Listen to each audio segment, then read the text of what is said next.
ሰላም ጤናስጥልን እንዴት ናችሁ የተከበራችሁ የቅልቦች ሬዲዮ ፕሮግራም አድማጭ ቤተሰቦቻችን እነሆ ሳምንታችንን ጠብቀን ዛሬም በልዩ እንግዲህ ከወራቶችም ከቀናቶችም ከፕሮግራሙ ቀናቶቻችንም በወር አንዴ የተለየ ቀን የሚሆንበት አለን እንደምታውቁት ሁሉ ይዘን ያንንም ደግሰን መተናል እንግዲህ ዛሬ የምናጋፍረው አብረናችሁ የምንቆየው በስራት መለሰ ፍሬውት ዮሐንስና እኔ ተስፋዬ ስንሻውነን ሰላም እንዴት ነህ አድማጮቻችንንም ሰላም ብሏችሁ እንዴት ናችሁ የተወደዳችሁና የተከበራችሁ ተመልካቾቻችን የቅልቦችን ያዳመጣችሁ ትገኛላችሁ መናኸሪያ ላይ ነው የምትገኙት ሐሳብ ያሳፈርን እንቆያለን በዛሬው ደግሞ በልዩ ዝግጅት ነው የተገናኘነው አንድ ድንኳን ሰባሪ እንኳን አንለውም ቤተኛችን ነው በሁላችሁም ስልክ ላይ የምታቁት የምትወዱትን እንግዳ ነው ዛሬ ይዘን የመጣነው ከሱ ጋር ሐሳብ አስተያየቶችን የህይወት ልምዶቹን የሥራ ሁኔታውን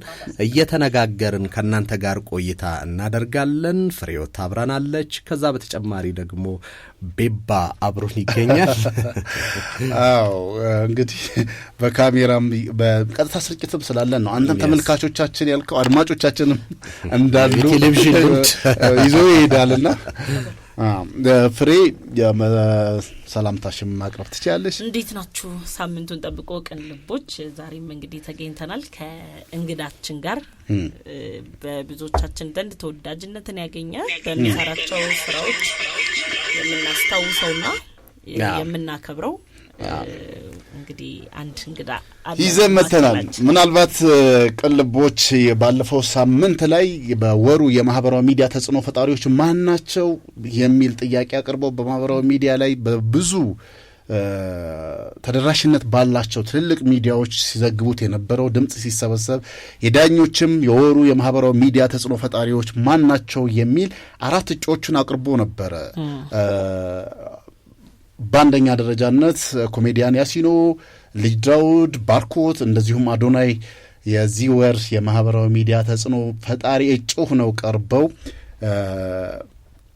ብዙዎች ድምጽ ሲሰጡበት የነበረበት ሁኔታ ዳኞችም በዚህ ሁኔታ የሚገርማችሁ ላለፉት 10 ወር ነሐሴን ጨምሮ ነሐሴ 2017 ተረለ ጀመረው ነሐሴን ጨምሮ እስካሁን ድረስ ለነበረው 10 ወር ውስጥ ይሄ ተጣጥሎ እንትን የማለት ሁኔታ ነበር ሰናይ ነበረው አሁን በጣም የተጠጋጋ ይሆንም በተለይ በባርኮት በኮሜዲያን ያሲኖና በአዶናይ መካከል ትልቅ በተለይ የህዝብ ድምጹ ላይ የዳኝነቱ ላይ ብዙ ያው ዳኞች የራሳቸው የሚያዩበት የሙያ እይታ ባለበት እንዳለ ሆኖ የህዝብ ድምጽ ላይ ግን እጅግ በጣም የተጠጋጋ አይነት ድምጽ ነው ሲሰጥ የነበረውና በሶስት አማራጮች አንድ ኤስኤምኤስ አስቀምጠን ነበር 0908089108 እና 0908089408 በዛም በሚላኩ ቴክስቶች በተለይ ደግሞ በእነሱ በሶሻል ሚዲያ ላይ ደግሞ በሚለጠፉ ኮሜንቶች ላይ ፕላስ ደግሞ የዳኞች ደግሞ 50% የያዘ በእንደዚህ አይነት ሲደረግ የነበረው እንግዲህ ዛሬ ለባቱን አግኝቶ የግንቦት ወር የማህበራዊ ሚዲያ ተጽዕኖ ፈጣሪ ማን ነው በሚል በዳኞችና በህዝብ ድምጽ ያሸነፈው ባርኮት ነው እሱም እዚህ ተገኝቷል ባርኮት እንኳን ደህና መጣ እንኳን ደህና ቆያችሁኝ ተስፍሼ እጅግ በጣም ህዝቡም የሚገርምህ ብዙ ጊዜ የወሩ ስራዎችን ስለምንከታተል በጣም ሁሌ ታስገርመናለህ ለዛም ደግሞ ህዝቡም እጩ ሆኖ ይቅረብ ይላሉ እጩ ሆነ ተቀርባለህ ሁለተኛ ሶስተኛ ተወጣ ነበር አሁን በዚህኛው ወር አንደኛው ወጣ ለዚህ ክብር በቅታልና እንኳን ደስ አለህ እንኳን ደህና መጣ ማለት እንወዳለን በስሬ ባርኮት መቀጠል ትችላለህ ምን ተሰማ በመጀመሪያ አስቀድሜ እንኳን ደስ አለ ማለት እፈልጋለሁ እንግዲህ የቅልቦች ተከታታዮቻችን ማህበራዊ ሚዲያን ለበጎ ተግባር ማህበራዊ ሚዲያን ደግሞ በጎ ተጽዕኖ የሚያርፍበት በሚል ነው ከአድማጮቻችን ከህዝብ አስተያየቶችን ሰብስበን ሽልማቶችን የምናካሂደው እንግዲህ አንተም እንደምታውቀው የማህበራዊ ሚዲያ ላይ ትውልድን የሚቀርጽ ነገር ነው ማለትም ይሄ ከዚህ ቀደም መንግስት ጠመንጃውና ሚዲያው አለው ይባል ነበረ። አሁን ጠመንጃው ብቻ ነው የቀረው፣ ሚዲያውን ተነጥቋል ይባላል። ሶ ትርክትን ትውልድን የመቅረጽ ኃላፊነት ከዚህ ቀደም በነበረው መንግስት ሚዲያውን ስለሚቆጣጠረው የመንግስት ኃላፊነት ነበረ። አሁን ግን ያ ዘመን ተቀይሮ ግለሰቦች ናቸው። ስለዚህ ባርኮት ከትልልቆቹ ሚዲያዎች በላይ ተጽዕኖ በጣም የሰፋ ነው። ስለዚህ እሱ የሚያደርጋቸው በጎም ሆኖ ክፉ ነገሮች ማህበረሰብን ወደ ደግም ወደ ክፋትም በመምራት ረገድ አስተዋጽኦ ከፍተኛ ይሆናል ማለት ነው። ነገር ግን እሱ የመረጠው መንገድ ቀናውን መንገድ ነውና ዛሬም እዚህ እንድንሸልመው ዛሬም ደግሞ ተገናኝተን እንድናመሰግነው ያደረገው ነገር በማህበራዊ ሚዲያው ላይ የፈጠረው በጎ ተጽዕኖ ነው። እሱንም በቅልቦች ስም እንኳን ደስ አለ ማለት እፈልጋለሁ። እጅግ በጣም ብዙዎች እንደፈለጉበት የፈለጉበትን ሐሳብ በሚያሰራጩበት በዚህ ዘመን ብዙ ሳንለፋ ብዙ ተከታዮችን ብዙ ገንዘብ ማግኘት እንችላለን ብለው በሚያስቡበት በዚህ ዘመን ስራዎች በጣም ብዙ ዋጋ ከፍለህ እንደምትሰራቸው ብዙ ተጠበህ እንደምትሰራቸው ያሳውቃሉ። ምክንያቱም አብረህ ከምትሰራቸው ክሩ ጀምሮ የምትሄድባቸው ቪዲዮዎችህ ለሚዲያው ምን ያህል ክብር እንደምትሰጥ ያሳያልና እኔም እንደ ቅልቦችም እንደ አንድ ግልም እንደ ተስፋዬም አንተን ማድነቅ እወዳለሁና ድጋሜ እንኳን ደስ አለህ ማለት እንወዳለን። እንደ ወደ ጥያቄ ለመምጣት ሶሻል ሚዲያ መቼ ጀመርከው? ሶሻል ሚዲያ የጀመርኩት ከ3 አመት በፊት ነበር። የዛሬ 3 አመት አካባቢ ነበር። በወቅቱ መስተንግዶ ነበር የምሰራው ኬስታ ኮፊ የሚባል ቤት ሁሉ ሰፈር። እውነተኛ ህይወት ነው እንዴ መስተንግዶ? እኔኮ የካራክተር ይመስለኝ ነበር። የሆነ ቦታ ሲያወራ ሰምቻለሁ። ድራማ ሰርቶ በድራማ ውስጥ ሜሴጁን ሰምቻለሁና ከዛ ኦኬ ከራሱ ታሪክ መነሻ አድርጎ ነው ብዬ እንጂ የምር ነበር የምሰራው። ኦኬ ኪስታ ኮፊ የሚባል ቤት ነበር ሁሉ ሰፈር አካባቢና እዛ ነበር መስተንግዶ ሰራ ነበር። ከዛ በፊት ሌሎች ቦታዎች ላይ ምሰራ ነበር። ካሊስ ኮፊ፣ ክሪሚኖ ምናምን ይባላል መስተንግዶ ስለ ያው በርግጥ እኛ ሀገር ላይ ምን አለ መሰለ በተለይ ትንሽ ከለርሽ ቀላ ካለ ሪሰርች ሁሉ የሰራ ይመስላችኋል። አራኔ መተዳደሪያ ነው። ሰው እዛ ነበር ምሰራው። ከዛ በኋላ መጀመር ፈለኩኝ እንደዚህ ወደ ሶሻል ሚዲያ። የተማርኩትም ቲያትሪካል አርት ስለሆነ ፈልገው ነበር ጊዜ ነበር የምጠብቀውና ምን ይዤ ልምጣ የሚል ነገር ማሰብ ጀመርኩ። ምን ብጀምር ይሻላል፣ ምን አይነት ሀሳቦችን ላንሳ የሚለው ላይ እኛ ሀገር አይታችሁ ከሆነ የስራ መናቅ ባህል አለ በጣም ጥሩ የሆነ ማለት ይሄ ስራ ለኔ አይመጥንም፣ ይሄ ለኔ አይሆንም ምናምን። ኪሳችን ውስጥ ምንም ገንዘብ ላይኖር ይችላል። በወር 40 ሺህ ብር የሚያስገኝ ስራ ቢኖር በተለይ እንደ መስተንግዶ አይነት ግን በማህበረሰቡ ውስጥ ዝቅ ያለ ስራ ነው ተብሎ የሚታሰብ ከሆነ ለመጀመር እንፈራለን በጣም ብዙዎቻችን። ሰዎችን ሀሳብ ለምን ይዘናት አንሄድም? በቃ አስተናጋጁ ባርኮት እባላለሁ። ሁሉም ስራ ማስተናገድና መስተናገድ ነው። ሁሉም ስራ አገልጋይነትና ተገልጋይነት ነው ብለን ተነሳን። ቆንጆ አቀባበል ነበረው። በጣም አሪፍ ነበር። የሚገርም ነው። ሌላም ነበር እሱ ብስራት ባርኮት መስተንግዶ የሚለውን ሀሳብ ይዞ ሲመጣ ሌሎችም በዚህ ኮንተንት የሚመስል ነገር ይዘው የመጡ ነበሩ። ከዛ እንደውም ስሙን አላስታውስም፣ ግን አሁን ላይ ኮስሞቲክስ ቤት የከፈተ ልጅ ምናምን ሰፖርቲቭ የሆኑ ኮንተንቶች ተመሳሳይ የሚሰሩና ያው ስራውንም ለማሳደግ ደን ደግሞ ሰዎች ከትንሽ ነገር ተነስተው ትልቅ ደረጃ መድረስ እንደሚችሉም ያየንበት እድልን የፈጠረ ውሳኔ ነው። ግን ምን አይነት ህይወት ነበረ የመስተንግዶ ህይወት? ምን ታዘብክ? ምንድነው የተለየ ላይፍ ኤክስፒሪየንሱ? መስተንግዶ በጣም ደስ ብሎኝ የምሰራው ስራ ነው። ኦኬ በቃ በደንብ የሆነ ነገር ጀምሬ ፌል ካረገብኝ ሮጭ የሚሄደው ወደ መስተንግዶ ስራ ነው። በመሃል አንዳንድ ስራዎችን እሞክራለሁ። ለምሳሌ ራይድ ሰራ ነበረ። መኪናው የሆነ ነገር ስትሆን ትመለሳለህ። አንደኛ ያው ምንድነው ባረፈ አእምሮ ውስጥ ነው ሰይጣን የሚገባው ይባላል። ትንሽ ራስን ቢዚ ማድረግ ጥሩ ነው ለምንም ነገር። መስተንግዶ ደስ ይላል። ሰዎች ጋር ያስተዋውቃል። ብዙ ነገር ኤክስፒሪየንስ ታደርግበታለህ። በጣም ብዙ ነገር። ከምንም በላይ ደግሞ የወር ደሞዝተኛ ከመሆን እኔ አሁንም ሪኮመንድ አደርጋለሁ በተለይ ወጣቶች መስተንግዶ እንዲሆን። አዎ ምን አለው እስቲ አውራን እንደ ቆንጆ ትባለ ጎበዝ ከሆነ ትልቁ ቲፕ ስንት ነው ያንተ? አሁን የምታስታውሰው እንደው 10,000 የዚህ ያህል ይሰጣል? አዎ ይሰጣል። አንዲት ሴት ነች ያው ለማበረታታት መሰለኝ ከውጭ መታ ነው ምናምን ነገር እስኪ በርታ አይዞ ጎበዝ መልካም እንትኖች ያጋጥሙኛል። አሁን የኛ ሀገር ውጭም ሄጄ ባየሁባቸው እንደዚሁም ደግሞ አውሮፓና አሜሪካ የሚኖሩ ወዳጆቼ ቤተዘመዶቼ ከሚነግሩኝ አንጻር ተነስቼ የሆቴሎቻችን ደረጃ ኢንፍራስትራክቸር ሌቭል ከብዙ ሀገር ካደጉት ሀገራት ጋር ተመጣጣኝ ነው ወይም ደግሞ በዛ ደረጃ ከአንዳንዶቹ እንደውም ይበልጣል። ነገር ግን ሰርቪሱ ላይ በጣም ብዙ እንትን ይጎላል ይባላል። ኢቭን ከኬንያ አንጻር እንኳን ሲወዳደር በጣም የኛ የሰርቪስ የምንሰጥበት መንገድ በጣም ይቀረናል፣ መስራት አለብን የሚል ነገር ይነሳል። በዚህ የሚመሰገነው የኃይሌ ሆቴሎች ናቸው። የኃይሌ ሪዞርቶች በጣም እዛ ላይ ሰርተዋል። ሶ ምን ታዘብክ? በተለይም ደግሞ ሰውን ከማስተናገድ ይሄ ትምህርት ቤት ተሸምድዶ ሆቴል ማኔጅመንት ላይ ከሚሰጡ ወይም ደግሞ ከሆኑ ሀገር ኤክስፖርት የሚደረጉ ኮንሰፕቶች አሉ። ፈገግበል ምናምን ቤተኛ ያልሆነ አንድ ሰው እኔ ቤት በመጣ ልታስተናግደኝ በማችለው ሁኔታ የሚሰጡ ፈገግታዎች አሉ። ሶ ምን ታዘብክ የኛን ሀገር የሰርቪስ አሰጣጥን በተመለከተ? ገና ነን፣ በጣም ገና ነን። ማለት አብዛኛው ሰው ገንዘብ ስለሚያገኝበት ብቻ ወይ ደግሞ ስለሚከፈለው ብቻ ነው የሚሰራው። ሰርቪሱን ጥሩ አድርጎ ለመስራት ስራውን መውደድ ያስፈልጋል መጀመሪያ። ሶ አብዛኛው እዛ ሙያ ውስጥ ያለ ሰው ስራውን አይወደውም፣ በምሬት ነው የሚሰራው። ኦኬ እኔ እኮ ህልሜ ነበር ድንገት እዚህ ቦታ ተገኘው እንጂ ሶ ያን ስሜት ይዘሽ ወደ ሆነ ከስተመር ስትሄዱ ጥሩ የሆነ ነገር ልታሳዩት አትችሉ። ስራውን ከወደድከው ብቻ ወይ ደግሞ እንደ መሸጋገሪያ ነገር አይ እኔ እቺ መሸጋገሪያ ነገር ነች አለችኝ የሆነች ድሪም እና ጊዜው ሲደርስ እዛ ጋር ሆናለሁ፣ እስከዛ ግን ደስ ብሎኝ ወድጄው ሰራዋለሁ ብለህ ከሰራው በደንብ ደስ ብሎ ፈገግ በል ሳትባል ፈገግ እያልክ ነው ለሳለች።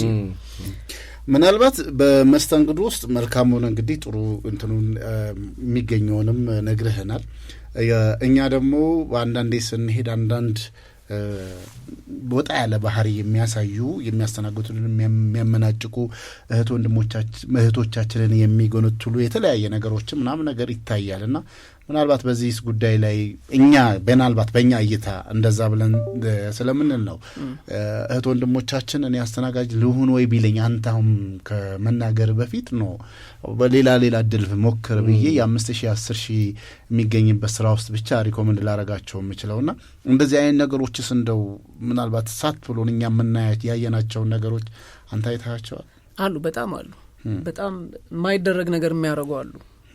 አንዳንዱ የሚሳደብም ልማታ ሚልም አይጠፋ። ግን ያው እዛ ጋር ስንገኝኛ አገልጋዮች ነን። በቃ ምንድነው ሎሌ ነው የሚባለው አይደል? ስለዚህ አምነንበት ነው የምንገባው። እኛ ነገ ብንወጣ እዛ ቤት ያለው ሰው እየተባለ የዛ ድርጅት ስም ነው የሚጠፋው። ሰው እሱን ነገር አምነን ስለሆነ የምንገባው ያን ያህል። እኔ አንድ ኮንተንትን በጣም አይቼ የወደድኩት ኮንተንት ነበረ።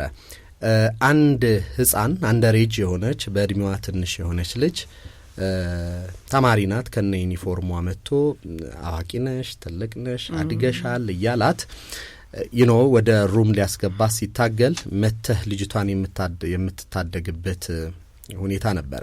እነዚህ አይነት ሴናሪዎች ይገጥሟቸዋል በስራችሁ? በደንብ የሚገጥሙ። ምክንያቱም አሁን ብዙ ሆቴሎች የከስተመራቸውን ኢንትረስት ለመጠበቅ ሲሉ ባላየ ባልሰማ ያልፋሉ።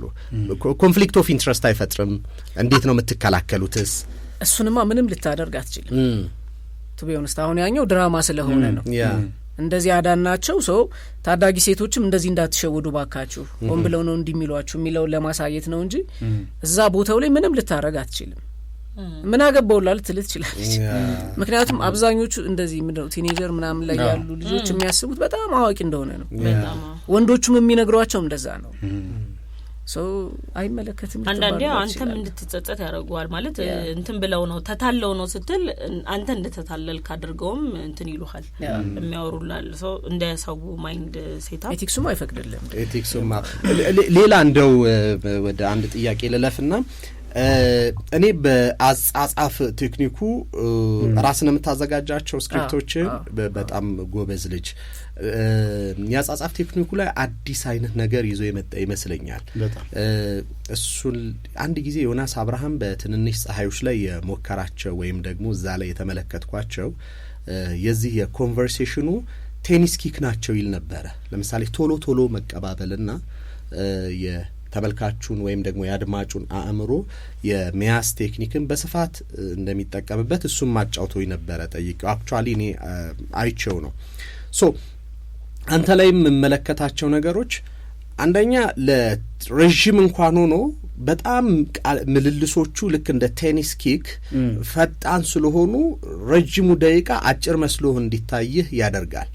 ሁለተኛ የፕሮዳክሽን ፍጥነቱ ላይክ ለምሳሌ የኤዲቲንግ ከቶቹ በጣም እንዲይዙ ነው የሚያደርጉ። በጣም ፈጣን ናቸው፣ አስተማሪ ናቸው፣ አጫጭር እንትኖች ናቸው፣ ኮንቨርሴሽኖች ናቸው። ይህንን የተማርከው እንዴትስ አገኘኸው የሚለውን ነገር ብትነግረኝ ልገረምበት አንዱ ጉዳይ ስለሆነ ነው። ፊልምና ቲያትሪካል አርት ተምሬያለሁ። ኦኬ። ግን ከሱ በላይ መክሊት የሚባል ነገር ይመስላል። ያው ሁላችንም የተሰጠችን ነገር አለች አይደል? እሱ ነገር ነው ብዬ ነው የማስበው። ኦኬ። እጅግ በጣም የሚገርም ነው። ሶሻል ሚዲያን እንደው በሀገራችን እየታዩ አሉ። ለምሳሌ በጣም የምናከብራቸው በቲክቶኩም አሁን በድራማ መልክ ስትመጣ ዩቲናስ የምትከፍላቸው ዋጋዎች አንተ ማስታወቂያን ለመስራት የተለያየ አንድ ቪዲዮ ለመስራት ምን ያህል የምትጠበብበትና የምትወስደው ጊዜ ቀላል እንዳልሆነና ብዙ ድካም እንደምትደክም ማሳያ ነው። ይሄ ማለት ለሀገራችን ነገ ተነጎዳ እናንተን ስናበረታታ ብዙዎች እናንተን አርአያ እያደረጉ እንዲመጡና ይሄ ሶሻል ሚዲያው ብሔር ሃይማኖት ማጋጫ ሀሳብ ሲያጡ ስድብ ይዘው የሚወጡ ሰዎችን የሚያረግብ አይነት ነገር ነው ብዬ ነው የማስበው። ምክንያቱም እናንተ አሁን ደግሞ እያደረግከው ያላለ ብዙዎች ኑ ቶሎ ወደ እኔ አብራችሁን ስሩ ኑና ተወዳደሩ ተማሩ እያለ እያስተማረ ነው። ይህንን ማስታወቂያ ከሁለት ቀን ከሶስት ቀን በፊት እንትን ያደረግከው አለ። እንዴት ነው ወጣቶቹ እየመጡ ቲክቶክን እንዴት እንደሚሰራ እየተመዘገቡ ነው? አንተ ጋር እየመጡ ነው? እኛ ስራ ነው የምንሰጠው። እኛ ጋር የተለያዩ ስራዎች አሉ። በኤዲቲንግ፣ በካሜራ፣ በፕሮዳክሽን ማናጀርነት ጎን ለጎን የዩቲዩብ አጫጭር ፊልሞችን እንሰራለን። ተከታታይ ነገር ሆኖ ግን የ20 ደቂቃ የ30 ደቂቃ የሆኑ እሱ ላይ አሁን በጣም ብዙ ካስቶች አሉ። እንደ ክሩም በዛ ብለን ነው የምንሰራው። አሁን ደግሞ በራሴ ባርኮት ቲዩብ የሚል ደግሞ ያሰብናት ተንቀሳቃሽ ፖድካስት ነገር ሾው ነገር አለ። ለዛም የሚሆንም ደግሞ በጣም ብዙ ልጆችን ጠርተን ወደ ስራ ልንገባ ነው።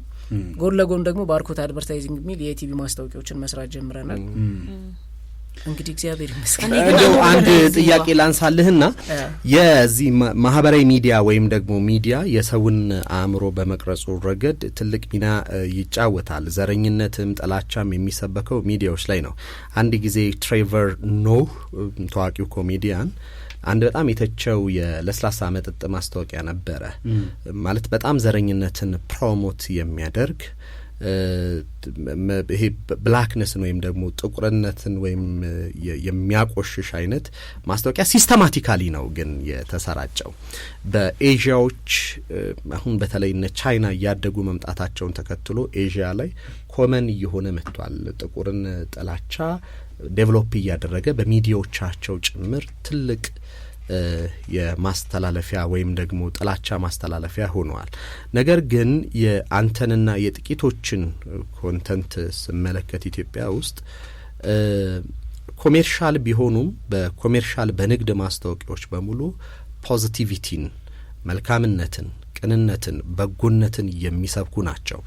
ከዚህ አንጻር ይህንን እሴት ጠብቆ ሌሎች ደግሞ እናንተን የሚመለከቱ ቲክቶከሮች የትወና ፍቅር ያላቸው እንዲከተሏችሁ ምንድን ነው በትምህርታችሁ በሌሎች ነገሮቻችሁ የምታሰራጯቸው ወይም ደግሞ የምትሰሯቸው ነገሮች? እኛ የምንሰራውን ስራ ራሱ ሰው አይቶ ቢከተልም ብለን ሪኮመንድ እናደርጋለን። አሁን እኛ ሀገር ምን ይሸውዳል መሰለ ቪውና ላይክ። ጥሩ ስራ ሰርተህ ቪው ከሌለው ልክ አይደለሽም ነገር ልክ ብትሆንማ እኮ ይታይልህ ነበር አይነት ነገር ይመጣል። እኛ በአንጻሩ የምንሰራው ስራ ፖዚቲቭ ነገር አለው ያው እንግዲህ እናንተም እንዳያችሁት ግን ቪውም አለው ሶ እሱን ነገር አይተው እንደዚህ አድርጉም ሳንላቸው በጣም ብዙ ልጆች የዛን አይነት ስራ ይዘው እየመጡ ነው ሶ እንዲጠርተን እንዲያርጉ ባንልም ስራው በራሱ ግን እየነገራቸው ነውና ምናልባት ቀደም ከመስተንግዶው ወደዚህ ወደ ሶሻል ሚዲያው በታል የመስተንግዶውን ቆይታም እንደዛው እንዳነሳህልን ቲክቶክስ እንዴት ታየዋለህ ከሁሉም አንፃር ነው ከሳቲስፋክሽን አሁን ነፍስዬ አሁንም እዛው መስተንግዶን በጣም ተወደዋለች የሚል ነገር አንስተሃል እና ቲክቶክስ እንዴት እያየኸው ነው በአሁን ሰዓት አይገናኝ መስተንግዶን ወደዋለሁ ስሰራው ወድጀው ነው የምሰራው ነው እንጂ ምንም ገንዘቡም እኮ ያን ያህል ነው ቲክቶክ ግን ራሱን የቻለ ካምፓኒ ነው በቃ በአንድ ማስታወቂያ ስንት ይከፈልሃል ማስታወቂያን እኮ ብዙ ዋጋ ትጠይቃለህ ይባላል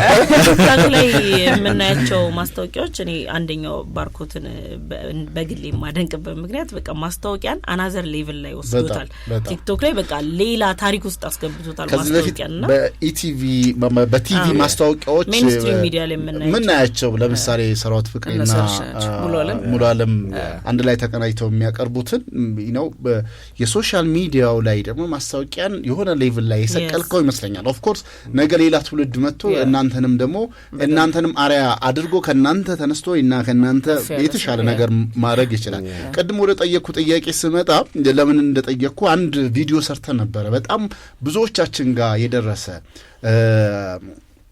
ትቼር ፍቅሩ እና ዶክተር በመንገድ ላይ ይሄዱ አንተ የሆነ ቦታ ብቻ የሆነ ፓርኪንግ እየሰራ ትቼር ፍቅሩ ይሮጣሉ ዶክተርም ከኋላ መጥተው ይሮጣሉ እና ሰላም ስትላቸው ለሰላምታም እንኳን ጊዜ አልኖራቸውም ለየሮጡ ያ መልእክት ምን ለማሳየት ነበር መጨረሻ ላይ ደግሞ ቲክቶከራችን መጣችና ከኋላ ተደግፈው የነበረው መኪና ዞር በል የሚል አይነት ነገር እንትን አደረገችና ትልቅ መልእክትም ስለሆነ በአሁን ሰዓት ምሁራኖቻችን ሀገር ያገለገሉ የት እንዳሉ ማሳያ ነውና ያ መልእክት እንዴት ታሰበ እንዴት ተሰራ እሱን ስራ በጣም ብዙ ሰው እኔም እስካሁን ፒን አድርጌዋለሁ በጣም ወዶ ስራ ስለሆነ ያለው እውነታ ነው እኛ ሀገር ላይ ያለው ማለት የሀገር ባለውለታዎች እኛ ሀገር ላይ ያን ያህል ይቅርታና ልክ ነው መናገር አለብን በደንብ ይከበራሉ ብዬ አላስብም ከነሱ ይልቅ አሁን ለምሳሌ እኔ 3 አመቴ ነው ወደ ሚዲያው ከመጣሁኝ በጣም ብዙ የቴሌቪዥን ፕሮግራሞች ፖድካስቶች ለኢንተርቪው ይጠሩናል ሄደን አናቅም በነገራችን ላይ መጀመሪያ አክብራችሁ እንግዲህ እንሸልማችሁ በርቱ ስላላችሁ ስለማይቀር ነው እንጂ ኢንተርቪው ብቻ ይከብዳል አንዳንዴ ማለት ምን ሰርተን ትላል ይሄ ለማለት ያህል ሳይሆን የምርም የእውነት ልቤ ውስጥ ያለው እውነት ስለሆነ ማለት እና ያናደኛል የሆነ ሚዲያ ላይ ኦፍ ኮርስ ልፋት ምናምን እኮ ሊኖረው ይችላል ስራው ምን ሰራው ስራ ልፋት ምናምን ሊኖረው ይችላል ግን ለሀገር በጣም ብዙ ለታየዋሉ ሰዎች ብዙ ነገር ያደረጉ ሰዎች ባሉበት ሀገር ውስጥ እነሱ ብዙ የማይከበሩም እኛ እንከበራለን አንድ ዶክተር እኔ ከአንድ ዶክተር በላይ ልከበር እችላለሁ ወይ ከአንድ መምህር በላይ የሆነ ቦታ በሄድ ቅድሚያ ሊሰጠኝ ይችላል አሁን ባለው ፕላትፎርም አዎ እሺ ብለህ እኮ ትሄዳለህ ችግር የለውም ግን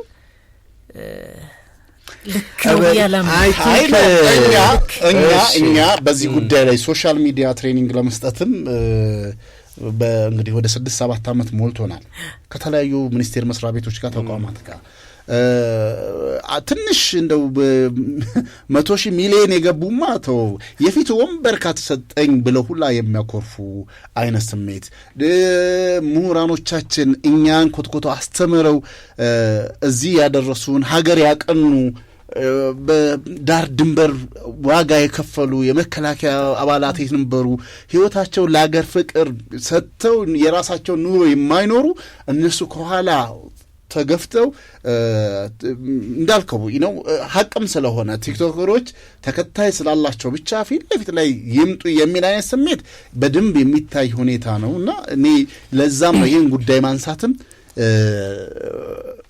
አዲስ አበባ ዩኒቨርሲቲ ሂድ መምህራኖቻችን የአዲስ አበባ ዩኒቨርሲቲ ፕሮፌሰሮች ዶክተሮች የሚለብሱትን የሚያረጉት የሚጫሙትን ጫማኒ የሚሄዱበትን መንገድ ታክሲ ተራ ላይ ተሰልፈው ረጅም ሰዓት የሚቆሙትን ክላስ ተማሪ ገባ አልገባን ያሉ እንደ ዶክተር ማን ነው እንደ ቲቸር ፍቅሩ እየሮጡ በማልደው የሚሄዱ እንግዲህ የታክሲ እንኳን ሳይሞላላቸው እርቶ ደሞዝ እንትን እየሮጡ የሚሄዱ ምሁራኖቻችን እኔ ትልቅ መልእክት ነው ብዬ ነው እዛ ቪዲዮ ላይ እንትን ነው አሁን በዓለም አቀፍ ደረጃ አቴንሽን ኢዝ ኢኮኖሚ ሆኗል ላይክ አቴንሽን ማግኘት ኢኮኖሚ ሆኗል ስለዚህ ፌስቡክም ቲክቶክም ምንም አይደሉም የኛን አቴንሽን ነው ሸጣው ነው የሚከብሩት ስለዚህ ሞር ለሚታይ ሰው ሞር ክፍያ ይሰጣሉ ሶ ዋልጊነቱም ብልግናውም የሚመጣው ከዛ ነው ሞር አቴንሽን ለማግኘት ነው ነገር ግን መምህራኖቿን ማታከብር ሐኪሞቿን ማታከብር ምሁራኖቿን ማታከብር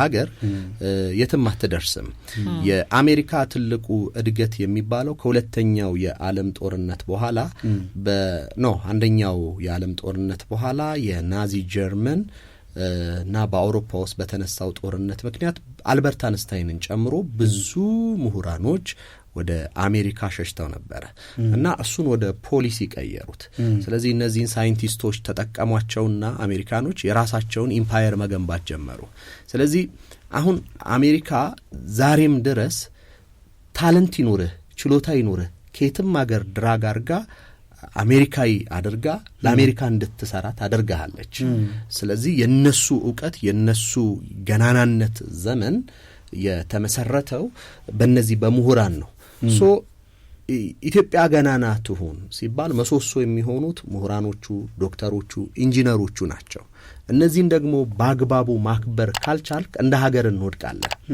እና የሰጠው መልእክት ትልቅ ነው መሆንም ያለበት መሄድም ያለብን እንደ ሀገር በዚህ መልኩ ነው በያስባለሁ እሱ ብቻ ሳይሆን ምናልባት የባርኮት ኮንቴንት ላይ እኔ አንዱ ሌላው ከአድቨርታይዚንጉ ጎን ለጎን አጀንዳ ሴቲንጉ ይመቸኛል ፍሬሚንጉ ኮዝ አሁን አገር ላይ በስፋት የሚነሱ አጀንዳዎች የነዳጅ ጊዜ የተሰራው ኮንቴንት ይሄ አጀንዳ የሆኑ ነገሮችን በኢንተርቴይንመንት መልክ አድርጎ ለኦዲየንስ የማድረሱ ነገር በስፋት አለና እንደዚህ ይሄ አጀንዳ ሴቲንግ የምንላቸው ብዙ አናስተውላቸውም ሌሎች ላይና አንተ ጋር ሲመጡ አጀንዳዎች ፍሬም ተደርገው ተጠንተው ምናምን ነው የሚሰሩት ሶ ከቲክቶኩን ለእንትን ለማድረግ ሰፊ ማህበረሰቡ እንዲያየው ለሁሉም እድሜ እንዲመች አድርጎ የሚሰራበት መንገድ ኢፈርቱ ብቻ ሳይሆን እኔ የባርኮት ላይ በጣም ፕሮዳክቲቭ ነው ፈጣን ነው ማለት እንደ ኢፈርቱ አይደለም ቶሎ ነው ፕሮዲዩስ የሚያደርገውና ይሄ ነገር ከኢንቨስትመንትም ከምንም ከኢፈርትም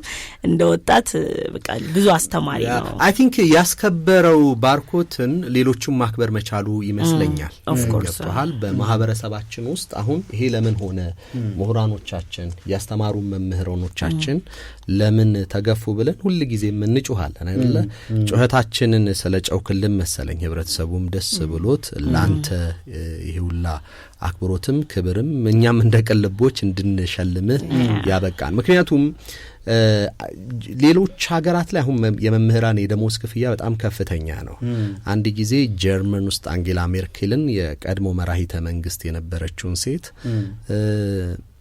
የኛ ክፍያ አነሰን መምህራኖች በለጡ ብለው ከሰሱ ምን ብላን የመለሰችላቸው እና ከመምህራኖቻችሁ ካስተማሪዎቻችሁ ልትበልጡ ነው ወይ የሚል ነገር ነበር የመለሰችላቸውና ዛሬም መምህራኖቻችን ዛሬም የመከላከያ ድንበር ጠባቂዎቻችን በደሞዝ በመናምን የሀገሪቱ ኢኮኖሚ እናቀዋለን ደካማ ነው ያንን ፕሮቫይድ ማድረግ እንኳን ባይቻል እንደ ማህበረሰብ ግን እነሱን በማክበር የሚገባቸውን ቦታ በመስጠት አንድ ልጅ ነበረ በመምህር ኮንክ በነጻ ታክሲ የሚወስድ ልጅ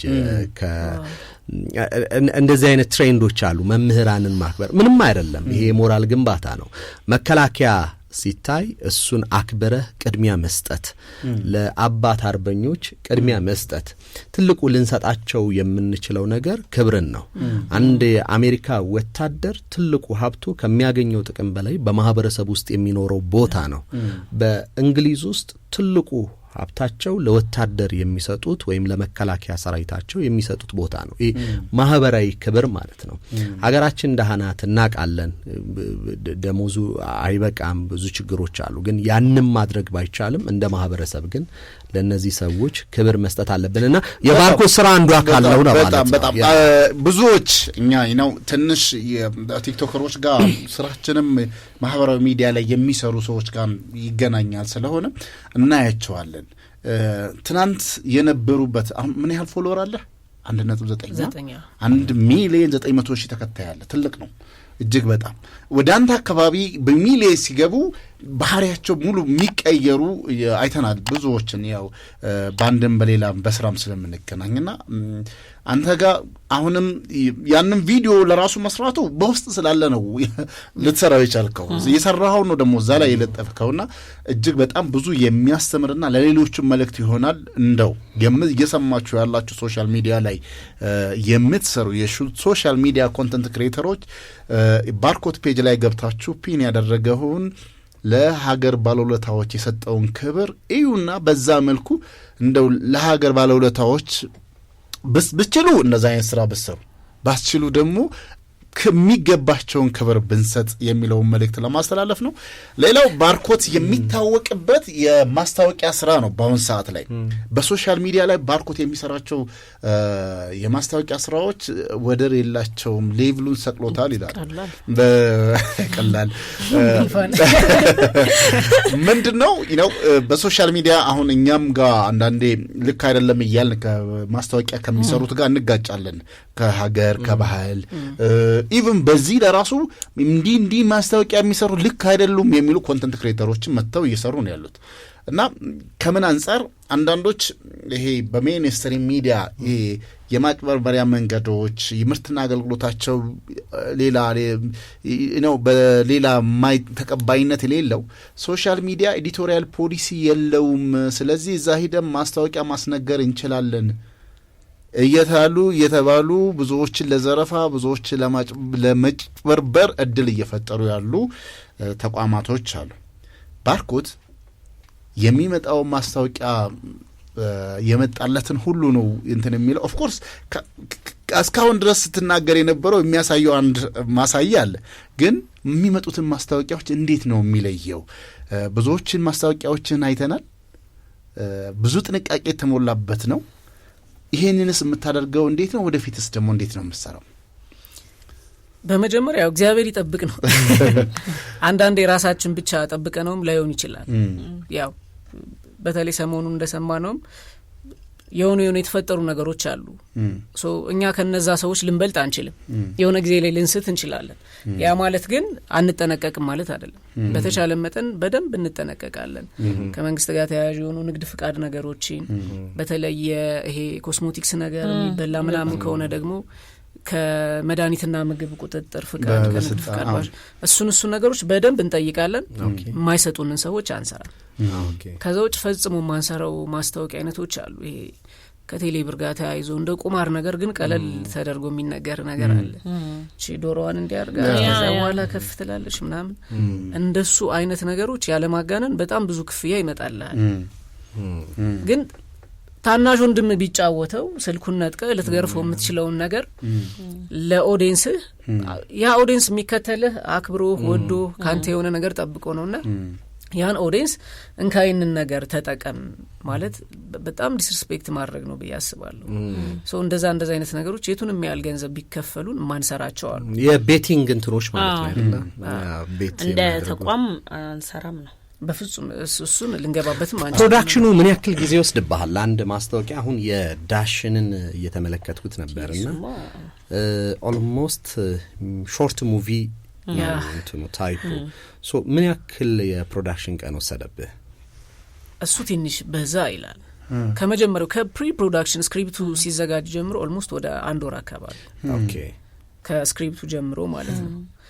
የሚገርም እንደ ነገ ልንቀርጽ እንደ ዛሬ ነው። ይሄ አይተ ከሆነ ልጁ በእንትን በመረብ ነገር የሚጠመድበታል እና አድርገ ነው የነበረው። ምንድነው ፈንጅ ረግጦ ነበር ቆሞ ነበር። ኦኬ፣ መጨረሻ ላይ ተሰብስበን ሪራይት ስናረገው ግን አንድ ኦላላን ሆኖ የሚሰራው ካራክተር ታውቁት ከሆነ ብዙ ፊልሞች ላይ ተሳትፏልና ሚላ ይባላል። እሱ ምን አለ እንደዛ ከሚሆን በእንትን እናድርገው በመረብ ነገር ይጠመድ ጫካ ውስጥ ያፈንጅ ምን ያደርጋል አካባቢው ሰላም ነው ጦርነት ኖሮበት አያውቅም ምናምን አለ። ሰው በቃ እንደዛ እናድርገው ተባባልን። ወደ ማጥመድ ወሰድ ነውና እንውስ አንድ ወር አካባቢ ቀረጻ 3 ቀን 4 ቀን አጠቃላይ ምክንያቱም የተለያዩ ሲኖች ነበሩ። ቤት ውስጥ የሽምግልና ሲል ውጭ ላይ ባርኮት ይሄ ምንድነው አውቶ ቢሮዲ ሲንድሮም የሚባለው በሽታ ተጠቅቶ የተለያዩ ነገሮችን ሲያደርግ የጫካው ሲን 2 ቀን ለብቻ ወሰደብን ምናምን የቀረጻ ቀን 4 ቀን 3 ቀን አካባቢ። ከዛ ውጭ ግን ስክሪፕት ነው አሁን እኔ አሁን የምቸገረው እና አንዳንዴ በጣም ስራውን ላይ ይሄ ትንሽ ሰልቸት አይሰለቸኝም ግን የተወሰነ የሚያስቸግረው ነገር እሱ ነው ስክሪፕት ራይቲንግ። ምክንያቱም ቲክቶክ 1 ሚኒት 2 ሚኒት ጄነሬሽን ነው የሚባለው በቃ ያን ደቂቃ 2 ደቂቃ ትግስት የሌላቸው ሰዎች ነው ያለነው ቲክቶክ ላይ። ሶ የሆነች ሰከንድ ላይ ማጥም ነገር ካለች ስክሮል ነው የሚያደርገው አይታገስም። ስለዚህ እያንዳንዱ ሰከንድ በጥንቃቄ መጻፍ አለባት። አክሽኑ ስክሪፕቱ ቀልድም ነገር ካለው ዲያሎጉ ያ ሰው እስከ መጨረሻው እንዲያዩ የሚያደርገው። ከምንም በላይ ደግሞ መጨረሻ ላይ የሚጠብቀው ነገር ያስፈልገዋል። መጨረሻው ምን ይሆን ይሄ ነገር የዚህ ነገር መጨረሻ ምን ሊሆን ይችላል ብሎ የሚጠብቀው ነገር መካተት አለበትና ስክሪፕት ትንሽ ያቆያል። አሁን እኛ ጋር አንዳንድ ድርጅት ይመጣል በቃ ይሄን ያለ የጠየቃችሁን ንክፈል ነገ አድርስ ነገ እንዴት ይደርሳል ብሎግ አይደለም ብሎግ ቢሆን ስልክህን ታነሳለህ ትሄዳለህ ትቀርጻለህ በቃ ምንም ቀላል ነው። ይሄኛው ግን በትንሹ በጣም በትንሹ 3 ቀን 4 ቀን ያስፈልጋል ለስክሪፕት ብቻ ለአንድ ማስታወቂያ ስክሪፕት። ስለዚህ በአማካይ አንድ አቨሬጅ የሚባል ማስታወቂያ ለመስራት ፕሮዳክሽኑ ምን ያክል ቀን ይወስድብሃል? እንዳልኩ ስክሪፕቱ ነው ብዙ የሚወስደው።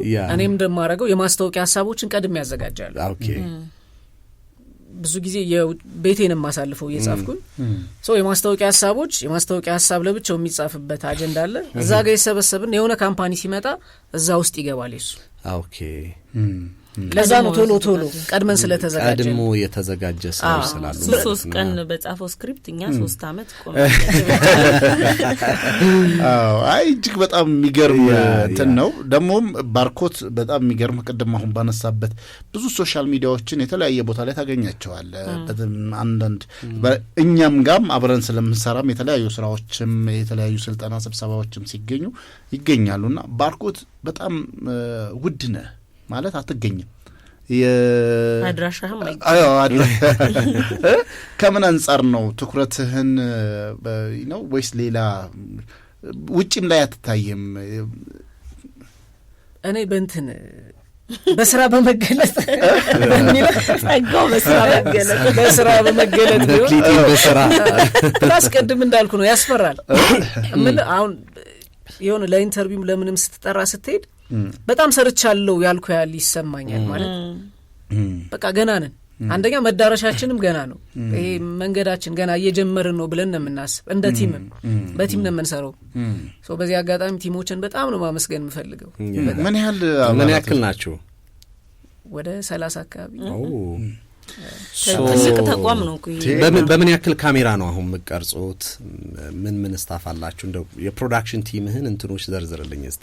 የፕሮዳክሽን ቲም አብዛኞቹ ካስቶች ናቸው። የኛ ድራማቲክስ ነው። ካሜራማኖች አሉ፣ ኤዲተሮች አሉ፣ ፕሮዳክሽን ማኔጀሮች አሉ፣ አሲስታንስ አለ፣ ዳይሬክተሮች አሉ። ከ30 በላይ ታዳ እያለ 30 በላይ እያለ አሁንም ማስታወቂያ በርግጥ ይኸው እዚህ በማህበራዊ ሚዲያ ቀጥታ ስርጭታለን አብረን ለመስራት እንደው ቤት ባገኘው የሚሉ አሉና ከሰሞኑ ማስታወቂያ ለጥፋል አብረን መስራ የሚልና ስንት ለማድረግ ነው በክሩን ያለው አባላት? ክሩ ይለያያል። ቀድም እንዳልኩ ነው የቲክቶክ አለ ለብቻ ነው። ምክንያቱም ቲክቶክ ነው አሁን ሞሩኛ ገንዘብ ሜክ ያረግንበት ያለ ነው። ከዛ ደግሞ አሁን የጀመርነው ደግሞ አለች ተከታታይ ፊልም ድራማ እሱ ጋር ነው የለውበትም ፕሮዲዩስ ብቻ ነው ማረገው ግን በእኛ ቲሞች ነው የሚሰራው። ሶስተኛው ደግሞ ይሄኛው የባርኮት ግን ከቅድም ጀምሮ እኛ ባርኮት እያልነው ነውና የሆነ ቪዲዮ ላይ ይቻለው ስሜ ባርኮት አይደለም ስሜ ሌላ ነው። ምን የውጭ ዘር አለበት? ስሜ ባርኮት አይደለም ሳይሆን ብሎ ቪዲዮ ሰርታ ይቺ እስክልስነ አይ ቲንክ እሱን መስል ነበር። ኦኬ ነገር ቢል ክሊንተን ነው። ኦኬ ክሊንተን ነው ስምክ ቢል ክሊንተን መስል ነገር ነው። ኦኬ ያ አንተ እውነቱ ነው ይመስላል። የሚገርም ነገር ቤተሰብ ነው ያወጣልህ? የሰፈር ሰው እናቴ መስ ኦኬ። ከዛ የመታወቂያ ስሙ ቀረ። የመታወቂያ ስሙ ነው ቀረ ክሊንተን። የዳሽን ባንክ ውድድር ላይ ባርኮት ብላችሁ አትፈልጉኝ ስሜ ሌላ ነው ብሎ አንዱ እኔ ተወዛግቤ በፎቶ ነው የመረጠው። እንደዚህ አይነት ገጠመኛል። አሁን አንድ ጓደኛዬ ቲቶ ነው፣ የልብ ወዳጄ ነው፣ ስሙ ቲቶ ነው የሚባለውና እንዴት ወጣላ አልኩት። የመጽሐፍ ቅዱስ ነው ስለ አይደለም አለ። የዚህ ጆሴፍ ቲቶ የድሮ ዩጎዝላቪያ ፕሬዚደንት ነበሩ እና በሬዲዮ ጆሴፍ ቲቶ ምናምን ሲባል በቃ አባቴ በጣም ስለሚወደው ቲቶ አለኛል። እንደዚህ አይነት አጋጣሚዎች አንተ ስለምትመስል ነው። ኮፒ ፔስት እንጂ ክሊንተን ደግሞ በጣም ከሚደነቅላቸው ነገር አንዱ ክሊንተን በስልክ ደውሎ ካወራህ ያሳምናል ይባላል። ይሄ ኮንቪንስ የማድረግ አቅሙ በጣም ከፍተኛ ነው ይባላል። አንተም በማስታወቂያ ስራዎች የሰብስታንስ መመሳሰል አለ፣ የመልክ ብቻ አይደለም። ያ እሱ ትንሽ እንትን ነው። እንደው ነው በጣም ክብርን ያለን በተለይ ሶሻል ሚዲያ ላይ እንዳንተ አይነቱ እና ሌሎችም ቅድም ስማቸውንም ከዚህ በፊትም በየወሩ ስንሸልማቸው የነበሩ ሰዎች ወደ ሶሻል ሚዲያ መምጣታቸው እንደ ምንድነው የዘርፉ ቅመም አይነት ነገር ናቸው፣ ማጣፈጫ ነገር ናቸው። ስናያቸው ብዙ ተስፋ እንዳትቆርጥ የሚያደርግ ሶሻል ሚዲያ ላይ አይ ነከሌ ያሉ አለ ጥሩ የሚሰሩ የሚባሉ አይነት ነገር እንደው እቅድ ዛሬ እዚህ ደርሳል የዛሬ አመት እዚህ ደርሳለሁ ምናምን ብለህ ያስቀመጥከው ነገር ይኖራል? የኔ እቅድ ቲክቶክ ስጀምርም ዩቲዩብ ነው። ዩቲዩብ ኦኬ እሱ ነው የኔ ድሪም። በዩቲዩብ ያው ብዙ ነገር እንደ ሀገር መስራት ይቻላል ብዬ አምናለሁ። ያው ሁሉም ቱል ነው አይደል? ቲክቶክም ፌስቡክም ሁሉም እንደውም አሁን ቲክቶክ ሞር ተደራሽነት አለው ከዩቲዩብም ከምንም በላይ ግን ዩቲዩብ ላይ ትልቅ ስራ የዩቲዩብ ደንበኞች ታማኞች ናቸው። ሌላው እውቅናን እንዴት እያስተዳደርከው ነው? ላቭ ዶንት ኮስት ቲንግ የሚል ፊልም ካየህ አላቅም። እዛ ላይ አንድ ልጁ ፌመስ ለመሆን አንዷን የትምህርት ቤት ቆንጆ ሴት ይተዋወቅና ያው የዳንስ የምናምን ችሎታ አለው፣ ኋላ ላይ ፌመስ ይሆናል። ግን ምን ችግር ገጠመው? ያንን እውቅና ማኔጅ የማድረግ ችግር ገጠመው እና ምን ትለዋለች? እውቅና ጊፍት ወይም የተሰጠ ነገር አይደለም። ሴሌብሪቲ መሆን ሰርተህ ታመጣዋለህ፣ እንደገና ደግሞ ከደረስክበት በኋላ ደግሞ ትጠብቀዋለህ እንዳትወርድ ማለት ነው። ሶ እውቅና አግኝተሃል። እንዴት ነው ያንተን እውቅና አሁን ማኔጅ እያረክ ያለኸው? የማኔጅመንት እስኪ ለምንድን ነው እየተሰወረ ነው ማኔጅ ያለው? ወይስ ሮል ሞዴል የምታረገው በዚህ ዘርፍስ ማን ነው? እኔ በጣም ብዙ ሴሌብሪቲ ሰዎች አሉኝ ጓደኞቼ፣ በቲክቶኩ ሳይሆን በሌላ በዘፈኑ በምናምኑ እነዛ ሰዎች ብዙ ነገር አስተምረውኛል ብዬ አስባለሁ። ይረሱታል ሁሉ አንዳንዴ ፌመስ መሆናቸውን ማለት ላለመታበይ ማለት ነው። ሰው የሚያደርጉትን እንቅስቃሴ ለሰዎች የሚሰጡትን ክብር የሚውሉበትን ቦታ ምናምን ስትመለከት ከነሱ አንጻር እቺኛ በቲክቶክ የመጣቸው ምንም ነው የምትሆንብህና ትረሳዋለሁላ።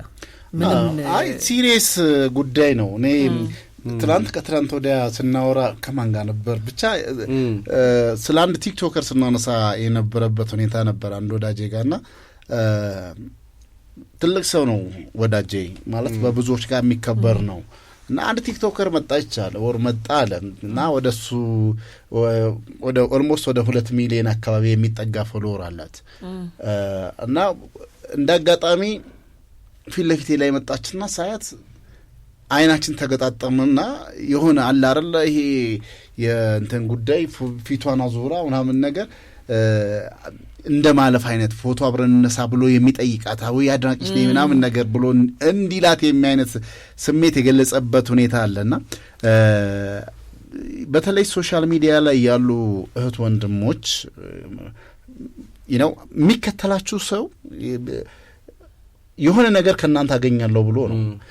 ቅድም ሲነሳ የነበረው ነገር አለ በባርኮት በኩልም በሰራውም ኮንተንት ላይ ብዙ በእውቀት ከሆነ ብዙ የሚበልጡ ምናምን ነገሮች ብዙ ለሀገር ውለታ በመዋል ከሆነ ብዙ ዋጋ የከፈሉ ይኖራሉ። በሁሉንም ማለት አይደለም። ብዙዎች ሰው አክባሪ በጣም ትሁት ምናምን፣ ነገር ግን የቲክቶክ የዚህ የሶሻል ሚዲያ ጄኔሬሽን ትንሽ በዚህ ጉዳይ ላይ መገራት አለበት። እውቅና መሸከም የሚችል ጫንቃ ራሳቸው ማዘጋጀት አለባቸው የሚለው ነው።